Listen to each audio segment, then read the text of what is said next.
A very good morning to all of you. Myself Manoj Kaushik, lecturer physics in SCRT.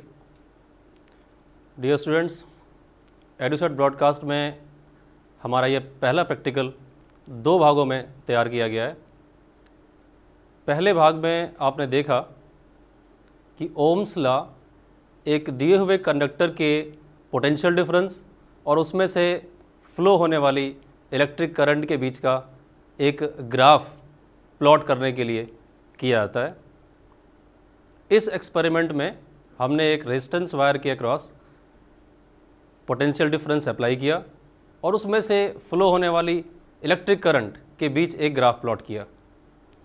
ये पूरा प्रयोग Ohm's law को verify करने के लिए, यानी ये देखना कि क्या इसमें से बहने वाली धारा इलेक्ट्रिक करंट इसके सिरों के अक्रॉस लगे हुए पोटेंशियल डिफरेंस के डायरेक्टली प्रोपोर्शनल है या नहीं, इसके लिए किया जाता है। इसे वेरीफाई करने के लिए डियर स्टूडेंट्स हमने एक ग्राफ प्लॉट किया और ये देखा कि एक सीधी रेखा, एक स्ट्रेट लाइन मिलती है हमें, जो ये दिखाती है कि हर पॉइंट पे पोटेंशियल डिफरेंस करंट के डायरेक्टली प्रोपोर्शनल होता है। एक्सपेरिमेंट के इस दूसरे भाग को शुरू करने से पहले मैं इसके पहले भाग में जो बातें हमने डिस्कस की थी उसको ब्रीफ में आपको एक बार फिर रिपीट करना चाहूँगा। ओम्स लॉ किसी कंडक्टर के अक्रॉस लगाए गए पोटेंशियल डिफरेंस और उसमें से फ्लो होने वाली करंट की डायरेक्ट प्रोपोर्शनलिटी को रिप्रेजेंट करता है, लेकिन इसके लिए एक कंडीशन है कि जो कंडक्टर हमने यूज़ किया है उसकी फिजिकल कंडीशंस चेंज नहीं होनी चाहिए। The current flowing through a conductor is directly proportional to potential difference applied across it if the physical conditions of conductor remains invariant. Dear students, हमें अपना ये प्रयोग अलग अलग रेजिस्टेंस के साथ दोहराना है। आप इस रेजिस्टेंस वायर को अलग अलग रेजिस्टेंस वायर के साथ रिप्लेस करें और उसी विधि से प्रोसीजर के उन्हीं सारे स्टेप्स को दोबारा से रिपीट करें जो आपको पहले भाग में बताए गए थे। हर रेजिस्टेंस के लिए वी ग्राफ एक नई स्ट्रेट लाइन आएगी और उसके लिए हमने एक फार्मूला भी इस्तेमाल किया था और वो है कि हमें क्योंकि ये ग्राफ IV ग्राफ है, इसका रिवर्स यानी reciprocal of the slope of IV curve will give you resistance of the conductor. तो इसी एक्सपेरिमेंट को हम अलग अलग रेजिस्टेंस के साथ रिपीट करेंगे।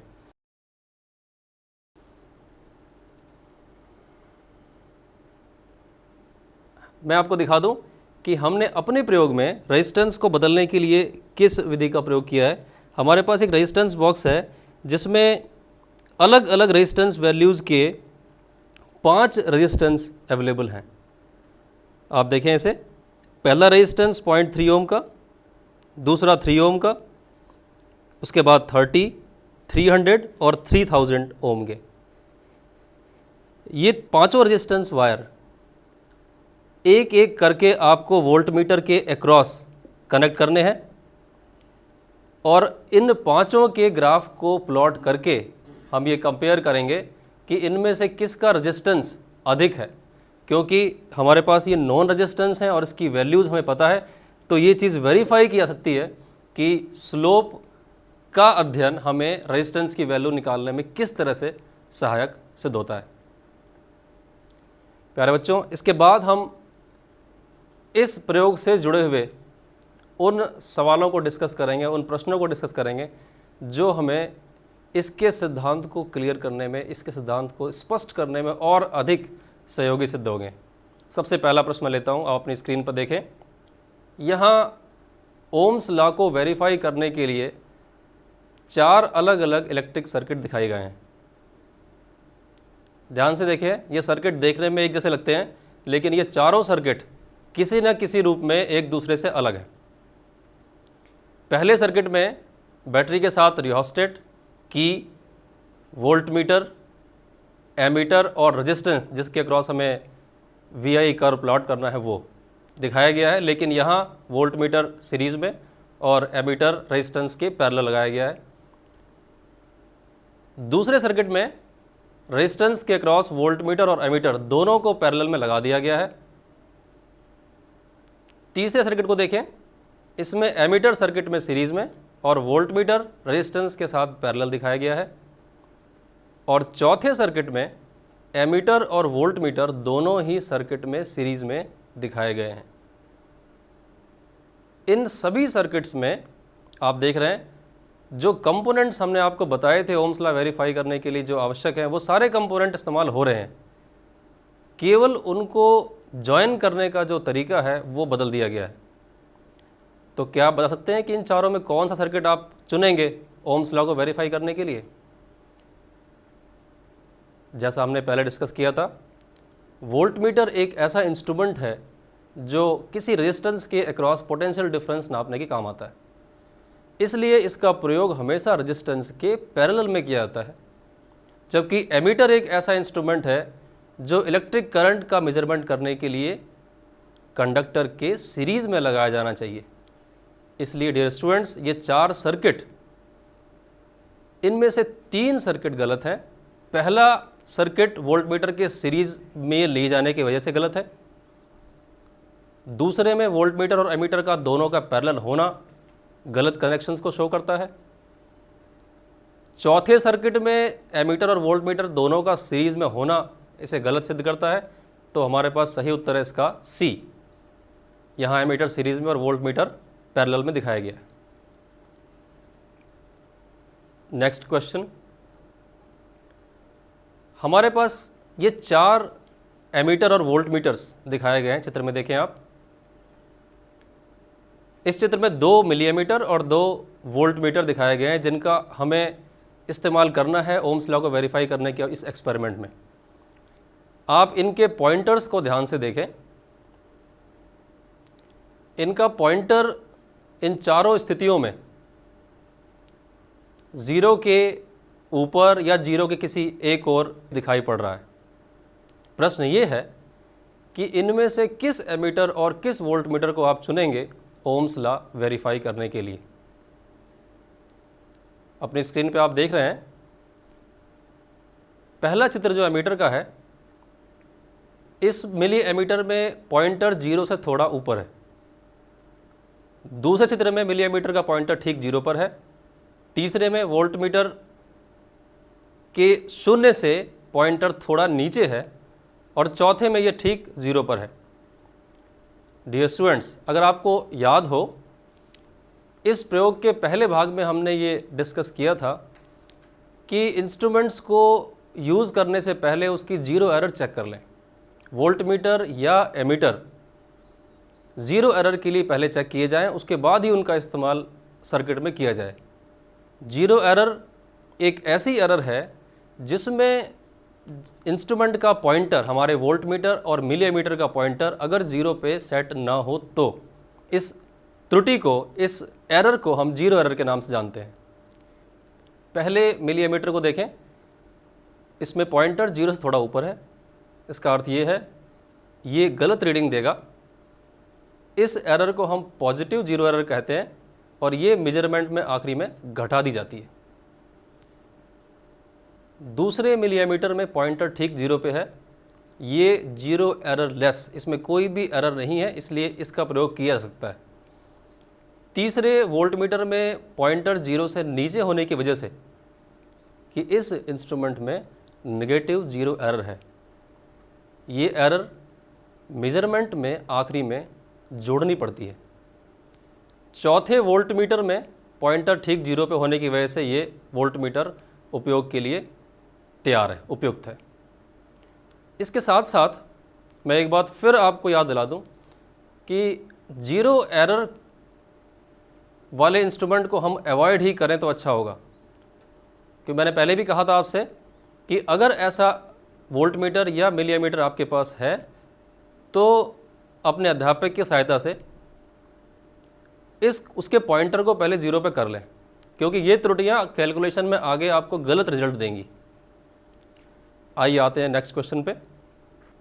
अपने स्क्रीन पर देखें, इस समय आपको 4 ग्राफ दिखाई पड़ रहे हैं। इसमें ये चारों ग्राफ एक कंडक्टर के लिए ओम्स लॉ को वेरीफाई करने के लिए प्लॉट किए गए हैं। किसी कंडक्टर में अगर इलेक्ट्रिक करंट कॉन्टिन्यूसली 20 मिनट्स के लिए फ्लो कराई जाए तो इनमें से कौन सा ग्राफ उसके सही वेरिएशन को, वोल्टेज के साथ करंट के सही वेरिएशन को शो करेगा।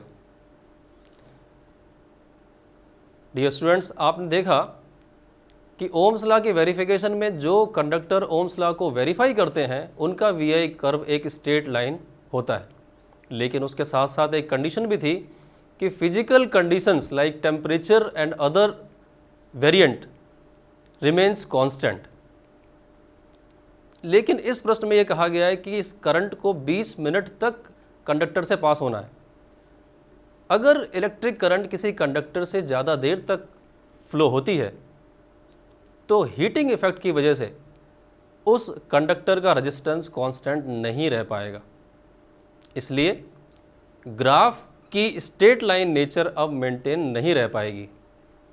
सो dear students, out of these 4 options A, B, C and D, क्या आप बता सकते हैं कि कौन सा ग्राफ सही वेरिएशन को रिप्रेजेंट करता है? आइए हम देखते हैं बारी बारी से कि इनमें कौन सा ग्राफ सही है और बाकी गलत क्यों है। पहला ग्राफ क्योंकि VI करैक्टरिस्टिक्स को स्ट्रेट लाइन दिखा रहा है और हमने अभी अभी कहा कि 20 मिनट तक करंट पास करने के बाद रेजिस्टेंस कांस्टेंट नहीं रह पाएगा, इसलिए ये ग्राफ वेरिएशन को सही तरह से रिप्रेजेंट नहीं करता। सेकंड ऑप्शन को देखें, इसमें करंट को x एक्सिस पे और वोल्टेज को y एक्सिस पे दिखाया गया है। इसका अर्थ ये हुआ कि अगर हम इस कर्व के स्लोप को अलग अलग पॉइंटों पे चेक करें तो ये स्लोप धीरे धीरे कम हो रहा है। इस कर्व का स्लोप रेजिस्टेंस को शो करता है, यानी ये ग्राफ रेजिस्टेंस के घटने को दिखा रहा है, क्योंकि हमें उस ग्राफ की तलाश है जो रेजिस्टेंस के बढ़ने को शो करे, इसलिए ये ग्राफ भी सही रिप्रेजेंटेशन नहीं करता। आइए तीसरे ऑप्शन की तरफ। इस ऑप्शन में V यानी वोल्टेज पोटेंशियल डिफरेंस को x एक्सिस पे और करंट को y एक्सिस पे लिया गया है, इसलिए हम इस ग्राफ में स्लोप निकालने के बाद उसका रेसिप्रोकल कैलकुलेट करेंगे और वो रेजिस्टेंस की वैल्यू देगा। क्योंकि इस ग्राफ का स्लोप धीरे धीरे कम हो रहा है, इसलिए रेजिस्टेंस की वैल्यू इस ग्राफ में धीरे धीरे बढ़ती हुई दिखाई दे रही है। यही ग्राफ हमारे सिचुएशन का सही ग्राफ है। चौथे ऑप्शन को देखें, इसमें ग्राफ का स्लोप धीरे धीरे बढ़ रहा है, क्योंकि ये IV कर्व है, स्लोप का बढ़ना रेजिस्टेंस के कम होने को शो करता है, इसलिए ये ग्राफ भी गलत है। तो out of these 4 options option C is correct. Next question, to form a battery of 9 volts a student has to connect 6 cells of EMF 1.5 volts each। एक विद्यार्थी को 9 वोल्ट की एक बैटरी बनानी है और इसके लिए उसके पास 6 सेल हैं, हर एक सेल का EMF 1.5 वोल्ट है। प्रश्न ये है कि वो विद्यार्थी इन सेल्स को किस तरह से कनेक्ट करे कि उसे 9 वोल्ट का EMF मिले। ऑप्शंस आपकी स्क्रीन पे हैं, ध्यान से देखें। चारों ऑप्शन में बैटरियाँ दिखाई गई हैं, इनके कनेक्शंस को ध्यान से देखें और बताएं कि इनमें से कौन सा सही कनेक्शन होगा। डियर स्टूडेंट्स, हम जानते हैं बैटरीज़ का सीरीज़ कॉम्बिनेशन एक ऐसा कॉम्बिनेशन है जिसमें positive plate should be connected to negative of the second, और इसी तरह से ये कॉम्बिनेशन इस तरह से रिपीट करना है कि पॉजिटिव के बाद नेगेटिव, नेगेटिव के बाद पॉजिटिव सीरीज़ में हो। इस सीरीज़ कॉम्बिनेशन से EMF की टोटल वैल्यू ऐड होके हमें मिल जाती है। B, C और D ऑप्शन को अगर आप ध्यान से देखें तो इन तीनों ऑप्शन में कहीं ना कहीं 2 नेगेटिव प्लेट्स या 2 पॉजिटिव प्लेट्स लगातार जोड़ दी गई हैं या पास रख दी गई हैं, जो बैटरी के सीरीज़ कनेक्शन का वायलेशन है। इसलिए इन चारों ऑप्शन में से A ऑप्शन करेक्ट है। Next question, the VI graph of 3 resistors are shown in figure, which resistor has maximum resistance. आप स्क्रीन पर देखें, 3 स्ट्रेट लाइंस दिखाई गई हैं A, B और C, 3 रजिस्टर्स के लिए। इनमें से किस रजिस्टर का रेजिस्टेंस मैक्सिमम है। डियर स्टूडेंट्स, ये ग्राफ VI ग्राफ है, करंट यहाँ x एक्सिस पे और वोल्टेज y एक्सिस पे ली गई है, इसलिए इस कर्व में स्लोप डायरेक्टली आपको रेजिस्टेंस देगा। जिस कर्व का स्लोप अधिक है उसका रेजिस्टेंस भी ज़्यादा होगा। So out of A, B and C, register C will have maximum resistance and A will have minimum, इसलिए आपका ऑप्शन C सही है। Next question, the VI graph of 3 resistors of copper are shown in figure. The resistivity is, ध्यान दें इस बार इस प्रश्न में ग्राफ तो वही है लेकिन रेजिस्टेंस नहीं, रेजिस्टिविटी के बारे में आपसे पूछा गया है। रेजिस्टिविटी किसी रजिस्टर की उसकी डायमेंशन पर डिपेंड नहीं करती। रेजिस्टिविटी वोल्टेज और करंट के प्रोपोर्शनलिटी पर भी डिपेंड नहीं करती। रेजिस्टिविटी उस मटेरियल की बेसिक प्रॉपर्टी है जो नेचर ऑफ मटेरियल पर डिपेंड करती है। इसलिए वोल्टेज और करंट के वेरिएशन से जो ये 3 अलग अलग ग्राफ आए हैं A, B और C, प्रश्न ये है कि क्या ये तीनों अलग अलग रेजिस्टिविटी को शो करते हैं, या A की रेजिस्टिविटी मैक्सिमम, या B की मैक्सिमम, C की मैक्सिमम, या इन तीनों की रेजिस्टिविटी सेम है। इन चारों ऑप्शन में से fourth option D is correct, because resistivity is dependent upon nature of material only and independent of potential difference applied across it. Next question, एक बार फिर आपके सामने एक VI ग्राफ है। इस ग्राफ पे 3 पॉइंट्स दिखाए गए हैं A, B और C। ये ग्राफ स्ट्रेट लाइन नहीं है, ये कर्व्ड शेप में है। The question is, out of these A, B and C, the resistance at A, B, C are equal, or resistance at B is lower than that of C, or resistance at B is lower than that of A, or resistance at B is higher than that of A। आपको यहाँ ये बताना है कि A, B और C इन 3 पॉइंटों में से किस पॉइंट पे रेजिस्टेंस कम और किस पे ज़्यादा है, यानी इन चारों ऑप्शन में से कौन सा ऑप्शन आपको सही लगता है। मैंने आपको पहले भी बताया है, रेजिस्टेंस निकालने से पहले ये कंफर्म कर लें कि पोटेंशियल डिफरेंस को किस एक्सिस पे और करंट को किस एक्सिस के ऊपर रिप्रेजेंट किया गया है। यहाँ V एक्स एक्सिस के अलोंग और I Y एक्सिस के अलोंग दिखाई गई है, इसलिए इस ग्राफ में स्लोप का रेसिप्रोकल रेजिस्टेंस देगा, यानी क्योंकि इसमें ग्राफ का स्लोप बढ़ता जा रहा है इसलिए ये घटते हुए रेजिस्टेंस को दिखाने वाला ग्राफ है। इसलिए C पॉइंट पर रेजिस्टेंस मिनिमम और A पॉइंट पे रेजिस्टेंस मैक्सिमम होगा। So in this case option C is correct. C has minimum resistance and A has maximum resistance. Next question, the VI graph of a metallic conductor at temperature T1 and T2 are shown in figure. We may conclude that the options are T1 is greater than T2, T2 is equal to T1, T2 is greater than T1 and T2 and T1 cannot be compared. Graph को आप ध्यान से देखें, T1 और T2 पे plot किए गए ये 2 ग्राफ अलग अलग स्लोप लिए हुए हैं।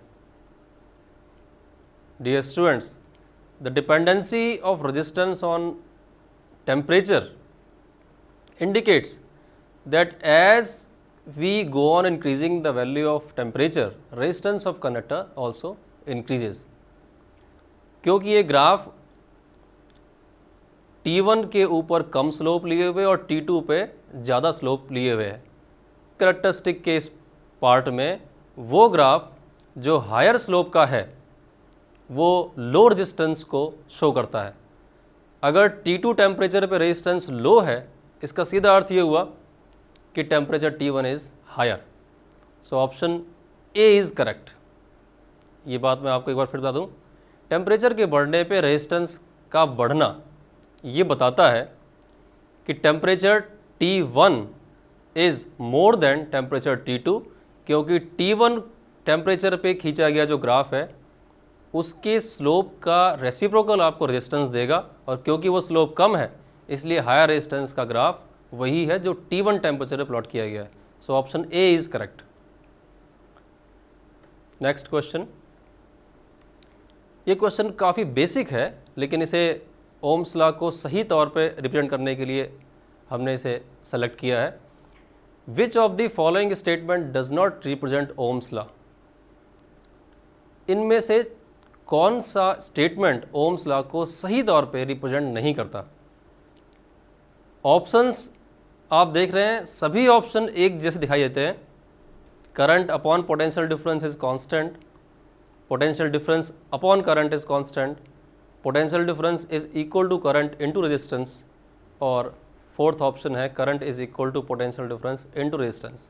डियर स्टूडेंट्स, हमने पढ़ा है current flowing through a conductor is directly proportional to potential difference across it, and the proportionality gives a constant called resistance. So the third option, the potential difference is equal to current into resistance, is correct. अब हमने इसमें कुछ ऐसे प्रश्न लिए हैं जो experiment के बाद पूछे जाने वाले वाइवा के क्वेश्चंस के लिए आपको तैयार करते हैं। ये क्वेश्चंस कॉन्सेप्ट बेस्ड होते हैं, जिससे ये पता लग जाए कि किसी भी प्रिंसिपल या कॉन्सेप्ट के प्रति आपकी अंडरस्टैंडिंग कितनी है। तो वाइवा के लिए पहला प्रश्न है, what is the drift velocity of electron? मैं आपको इसका आंसर बताऊं। On account of application of potential difference across the ends of conductor, the free electron over and above move in random motion, but they have a directed velocity. The average value of this directed velocity is called drift velocity. Dear students, drift का मतलब है forcible movement, यानी जब भी किसी conductor के दो सिरों को पोटेंशियल डिफरेंस से कनेक्ट किया जाता है तो उसके सिरों के अक्रॉस लगा हुआ इलेक्ट्रिक फील्ड चार्ज पार्टिकल्स यानी कि उस कंडक्टर के फ्री इलेक्ट्रॉनों के ऊपर एक फोर्स अप्लाई करता है, और ये फोर्स उन इलेक्ट्रॉनों को एक डायरेक्शन देता है मूव करने के लिए। इस मूवमेंट की वजह से जो रैंडम मोशन इलेक्ट्रॉनों की पहले थी वो अब एक पर्टिकुलर डायरेक्शन में हो जाती है। उन सभी वेलोसिटीज़ के जो छोटी छोटी वेलोसिटीज़ हैं जिन्हें हम इंस्टेंटेनियस वेलोसिटीज़ कहते हैं, उन वेलोसिटीज़ के एवरेज को यहाँ नाम दिया जाता है ड्रिफ्ट वेलोसिटी। नेक्स्ट क्वेश्चन,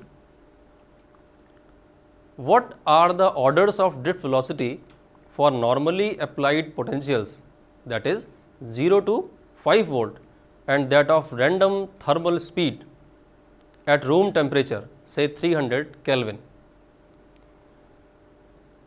इस प्रश्न का अर्थ ये है कि क्योंकि हम ओम्स लॉ बहुत ज़्यादा पोटेंशियल डिफरेंस के सोर्स के साथ नहीं कर रहे हैं, जो हमारे पास नॉर्मली पोटेंशियल डिफरेंस के सोर्स अवेलेबल हैं जिनसे हम ओम्स लॉ का एक्सपेरिमेंट वेरीफाई करते हैं, वो 0 से 5 वोल्ट की रेंज के हैं और रूम टेम्परेचर लगभग 300 केल्विन का है। तो इस सिचुएशन में इलेक्ट्रॉनों की ड्रिफ्ट वेलोसिटी का ऑर्डर क्या होता है, ये है प्रश्न। तो बच्चों, इस प्रश्न का उत्तर है इलेक्ट्रॉनों की ड्रिफ्ट वेलोसिटी 10 मीटर पर सेकंड के ऑर्डर की होती है, जबकि रैंडम थर्मल वेलोसिटी जो है वो 10⁻15 मीटर पर सेकंड की ऑर्डर की होती है। तो आप देख सकते हैं कितना ज़्यादा डिफरेंस है, ये सिर्फ एवरेज निकालने की वजह से आया है। इलेक्ट्रॉनों की इंस्टेंटेनियस वेलोसिटी बहुत ज़्यादा होती है, लेकिन जब हम throughout the conductor drift velocity calculate करने के लिए उसका एवरेज लेते हैं तो ये एवरेज 10 मीटर पर सेकंड ही आता है। नेक्स्ट क्वेश्चन है, is there any advantage of battery eliminator over usual source of EMF? हमने आपको पहले भी बैटरी एलिमिनेटर दिखाया था। बैटरी एलिमिनेटर हमारे इस एक्सपेरिमेंट में ईएमएफ के सोर्स को रिप्लेस कर रहा है। प्रश्न ये है कि इस बैटरी एलिमिनेटर को यूज़ करने का दूसरे सोर्सेज से क्या एडवांटेज है? इसका उत्तर है, advantage of using a battery eliminator is that it doesn't require charging. EMF के दूसरे सोर्सेज की तरह इसे चार्ज करना ज़रूरी नहीं है, इसे हम मेंस के साथ डायरेक्टली जोड़ के यूज़ कर सकते हैं। तो इस तरह से हमारा ये दूसरा भाग और ओम्स लॉ को वेरीफाई करने का ये एक्सपेरिमेंट कंप्लीट होता है। Thank you very much.